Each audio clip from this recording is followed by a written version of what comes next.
कसम से सीरियल में हम देखते हैं कि बानी जो है मंदिर में आई हुई होती है और वो वहाँ पर पूजा कर रही होती है।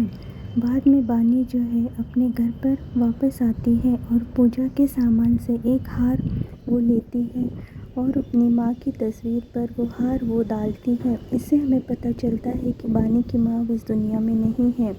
तब बानी कहती है कि माँ, आज एक नया दिन है और एक नई शुरुआत है, लेकिन हम सब आपको बहुत याद करते हैं। तब बानी जो है अपनी छोटी बहन रानू को आवाज़ देती है। यहाँ हम देखते हैं कि रानू जो है वो किताबों से घिरी हुई होती है और फिर रानू अपनी नींद से जागती है और नीचे आती है। तब बानी जो है उसे नाश्ता देती है और पूछती है कि पिया कहाँ है। तब रानू कहती है कि मालूम नहीं, कहीं कर रही होगी अपनी वीकेंड की प्लानिंग। और फिर हम पिया को देखते हैं। पिया जो है वो बानी से छोटी होती है और वो वहाँ पर आती है। फिर बानी उसे पूछती है कि आज तुमने ये जॉगिंग का ड्रेस क्यों पहना है। तब पिया कहती है कि मैं मॉडल बनना चाहती हूँ और अभी कॉलेज की छुट्टियाँ हैं, तो पूरा 1 महीना मैं हर रोज़ 1 घंटे के लिए मॉर्निंग वॉक के लिए जाऊँगी। तब बानी कहती है कि वाह पिया, ये तो बहुत अच्छी बात है, लेकिन ये सब बातों में तुम ये मत भूल जाना कि आज हमारे पापा का जन्मदिन है।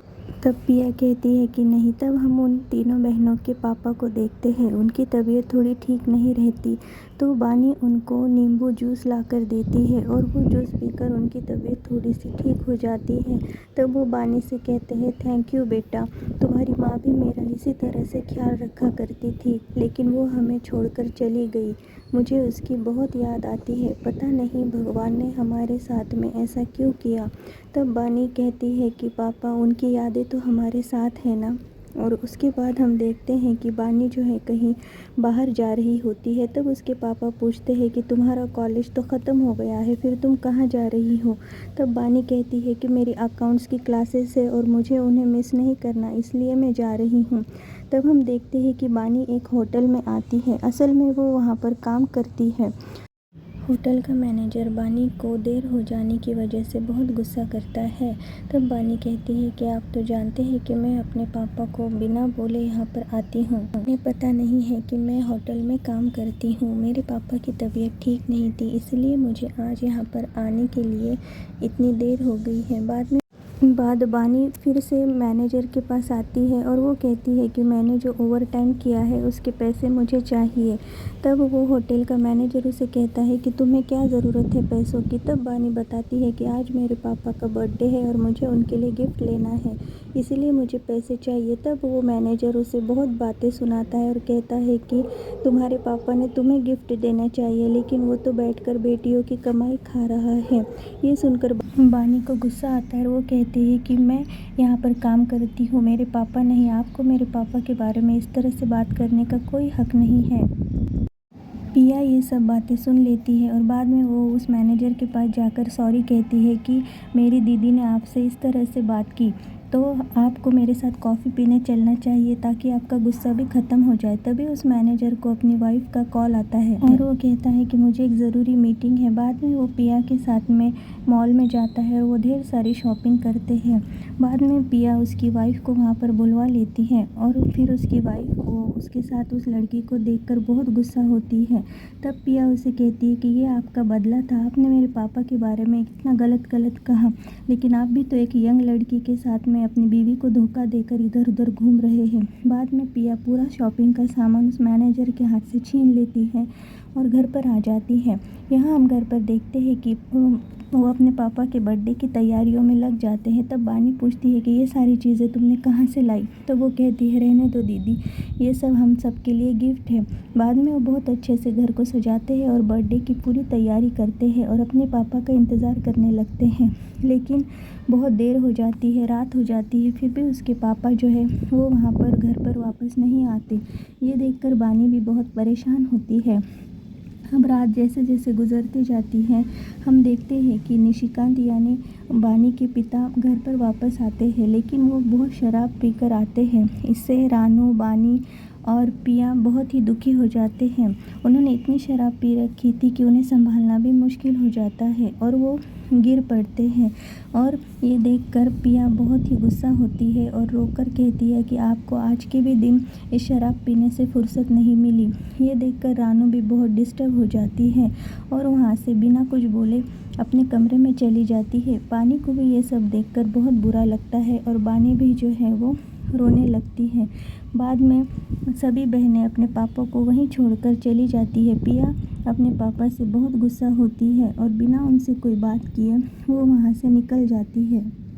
रानू अपने कमरे में पढ़ाई करने की कोशिश कर रही होती है लेकिन उसका दिल नहीं लगता और फिर हम देखते हैं कि रानू जो है वो रोने लगती है। तब वहाँ पर पिया आती है और उसे समझाने की कोशिश करती है। तब रानू कहती है कि तुम यहाँ से जाओ, मुझे पढ़ाई करनी है।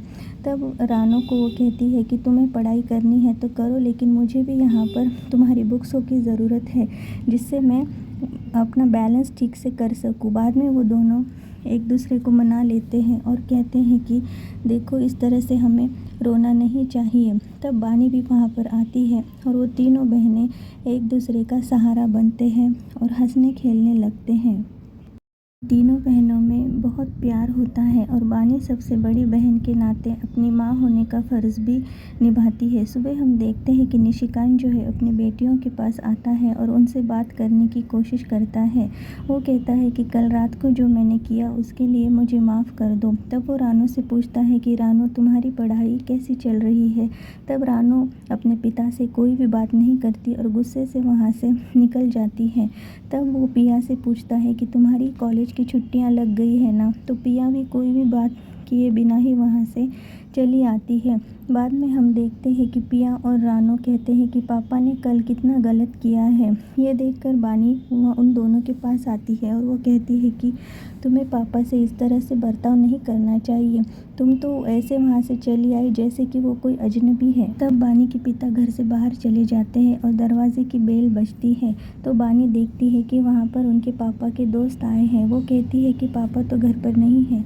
तो वो कहते हैं कि मुझे तुमसे ही काम था। ये देखो, तुम्हारे पापा ने तुम्हारे तीनों बहनों के लिए तोहफ़ा लाया है। बानी वो तोहफ़ा खोलकर देखती है तो उसमें उन तीनों बहनों की तस्वीर अपने पापा के साथ होती है। उनके पापा के दोस्त उन तीनों बहनों से कहते हैं कि तुम्हारे पापा तुमसे बहुत प्यार करते हैं, इसीलिए वो ये तस्वीर खरीदना चाहते थे, लेकिन उसके पास पैसे नहीं थे। तो रात भर वो जुआ खेलता रहा और शराब पीता रहा और वो पूरे पैसे हार गया। ये देखकर वो तीनों अपने पापा के पास जाती है लेकिन कमरे में उसके पापा नहीं होते। फिर वो बानी कहती है कि मुझे पता है कि पापा कहाँ होंगे। तब हम देखते हैं कि निशिकांत जो है वो एक तालाब के किनारे बैठे अपनी बीवी की तस्वीर देखकर रो रहा होता है। तभी वो तीनों बहनें अपने पापा को आवाज़ देती है। अपने बेटियों को देखकर निशिकांत बहुत खुश होता है और वो कहता है कि कल जो मैंने किया उसके लिए मुझे माफ़ कर दो। तब ये तीनों बहनें कहती हैं कि नहीं पापा, आप तो हमारे सब कुछ हैं, आप इस तरह से हमसे माफ़ी मत मांगिए, अभी आप इसी वक्त हमारे साथ घर चलिए। तब निशिकांत कहता है कि मैं बाद में आ जाऊंगा। तब वो कहती है कि नहीं, आपको हमारे साथ ही अभी के अभी चलना होगा। तब पिया और रानू भी अपने पापा से माफ़ी मांगती है। तब वो तीनों घर आते हैं और घर आकर अपने पापा का बर्थडे जो है वो सेलिब्रेट करते हैं। और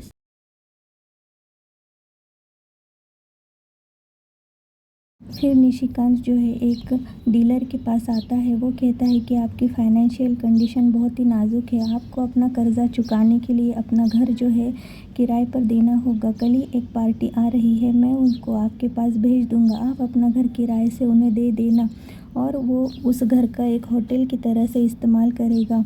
निशिकांत ये बात सुनकर राज़ी हो जाता है। फिर वो उस पार्टी से मिलने के लिए जाता है। वो कहता है कि मैं आपको आपके घर के 50,000 रुपये महीना दूंगा रेंट पे।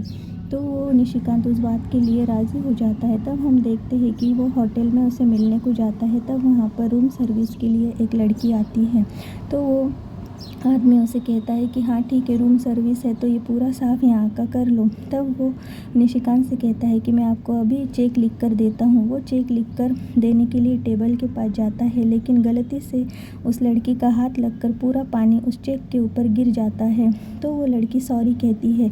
उसे निशिकांत को जो है वो आवाज़ जानी पहचानी लगती है। जब वो देखता है तो वो लड़की कोई और नहीं बल्कि बानी होती है। बानी को उस होटल में काम करता देख निशिकांत को बहुत ज़बरदस्त झटका लगता लगता है और उसे वो बातें याद आती है कि बानी ने मुझसे झूठ बोला कि वो अकाउंट्स की क्लासेस करने के लिए आई है, लेकिन वो तो यहाँ पर होटल में काम करने के लिए आई है। इसके बाद जो होता है वो हम अगले एपिसोड में देखेंगे।